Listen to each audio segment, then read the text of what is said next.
Hey everyone.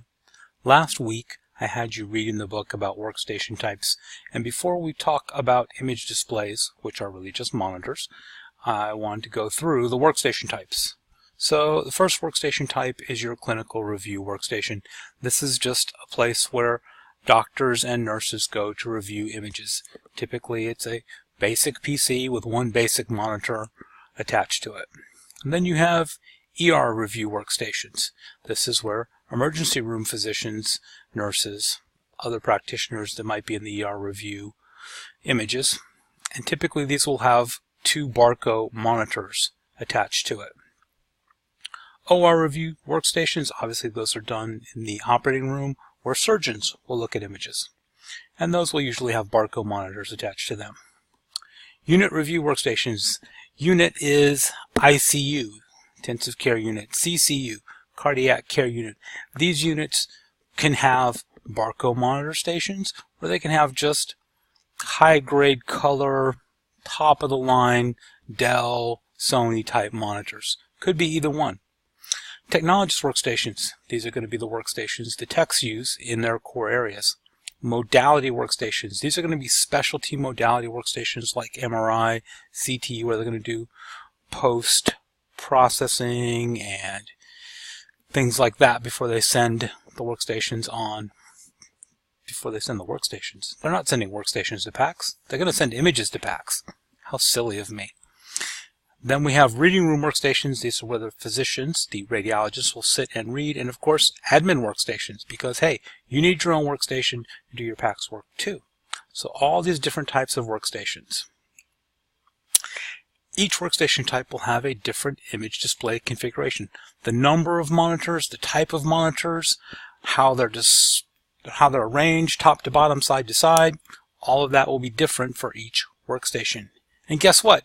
You get to support them all. Lucky you. Each monitor type has a different calibration requirement. Each monitor type has a different legal requirement. So by different calibration and different legal requirements, I mean some monitors have to be calibrated every day. Some have to be calibrated once a year. A tech workstation only has to be calibrated once a year. A MAMO workstation has to be calibrated every day. So what it's used for and who it's used by will have different calibration requirements and different legal requirements. And you will be responsible for the Barco monitor fleet. So Barco monitors are highly specialized monitors that are used particularly on ER workstations, probably OR workstations, and reading room workstations.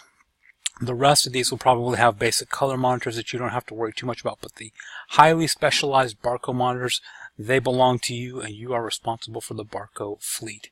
So here's an example of a 3 megapixel Barco Coronis monitor. This one here is in a black and white configuration. It only does black and white. This one is a color. You can buy them either way. How you deploy them, where you deploy them, whether you want to put colors here and black and whites over there, it's going to be dependent on what your physicians want and how they want to use them.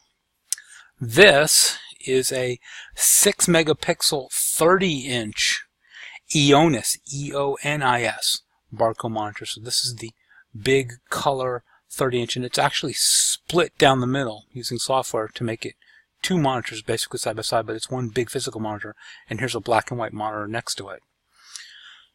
And last but not least, here's a couple of Barco Neo 2 megapixel monitors, and those will be basically used for a review station, something like that. And you'll get to learn from looking at these monitors which ones are which. As you can see, they look very differently. So this has kind of a wide bezel, whereas if I go back up to the Coronis, the bezels, it's hard to see in the picture, but the bezel's actually thinner, and the stand is a little different. Right, they're a little lower to the ground than these that sit up a little bit higher from their stand. You'll get used to looking at these monitors and you'll know which ones are which. And they're labeled on the back if you don't know. Okay, before I dive into the deep characteristics of all these different image displays, I'm going to stop this and make this a part 1 and a part 2. Thank you for watching.